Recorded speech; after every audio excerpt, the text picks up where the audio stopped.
Selamat malam, Bu. Perkenalkan, nama saya Grace Siregar, NIM 433250002 dari Prodi D3 Teknologi Komputer. Pada malam ini saya akan menjelaskan tentang requirement validation. Di sini saya sudah membuat 7 poinnya. Poin yang pertama yaitu are the requirements complete.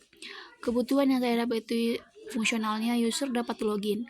Ya, karena kebutuhan login sudah jelas mencakup proses autentikasi memasukkan username dan password dalam dokumen itu. Jadi are the requirements complete ya. Yang kedua yaitu are the requirement consistent. Kebutuhan yang saya dapat, kebutuhan fungsionalnya mengelola data pakan, daftar kandungan dan harga.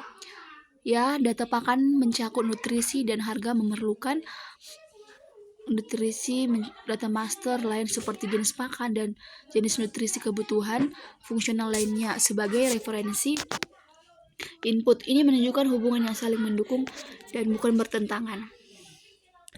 Dan yang ketiga yaitu are the requirement comprehensible. Kebutuhan yang saya dapat yaitu kebutuhan fungsionalnya itu mengelola stok pakan, catat, perbarui, dan pantau stok. Di sini are the requirement comprehensible ya. Kebutuhan ini secara eksplisit menyebutkan tindakan apa yang saja yang harus dilakukan sistem. Catat, perbarui, pantau sehingga developer tahu persis fungsi apa yang harus dibangun di modul stok.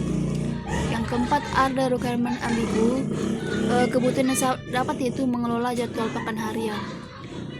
Tidak, karena kebutuhan ini sangat spesifik. Frasa jadwal pakan harian merujuk secara tunggal pada fungsi pengaturan waktu, kapan dan frekuensi pemberian pakannya. Jadi ada dokumennya ini kebutuhannya tidak ambigu. Yang kelima is the requirement dokumen struktur. Kebutuhan yang saya dapat yaitu melihat status konsumsi pakan sapi. Di sini ya, karena dokumen pada bab 3 yang saya baca atau bab 4-nya itu menyajikan kebutuhan dalam bentuk tabel, yaitu tabel 3.39 mencakup kolom yaitu ID kebutuhan, nama kebutuhan, sumber kebutuhan, dan deskripsi. Beserta struktur tabel ini memudahkan pembacaan dan pencarian sehingga dokumen tergolong terstruktur. Yang keenam itu are the requirements traceable. Yang saya dapat kebutuhan fungsionalnya yaitu melihat penggunaan pakan, laporan, dan grafik. Ya, kebutuhan untuk mengevaluasi efisiensi dan biaya pakannya. Manajemennya perlu tahu berapa banyak yang dikonsumsi dan biaya yang dikeluarkan untuk pengambilan keputusan.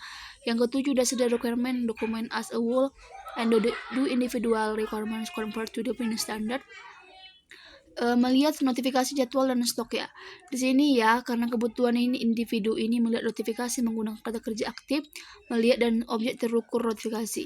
Ini sesuai dengan standar penulisan kebutuhan fungsional yang baik, yang mengharuskan persyaratan ditulis dalam bentuk yang jelas dan berorientasi pada tindakan yang harus dilakukan sistem. Sekian dari saya, terima kasih.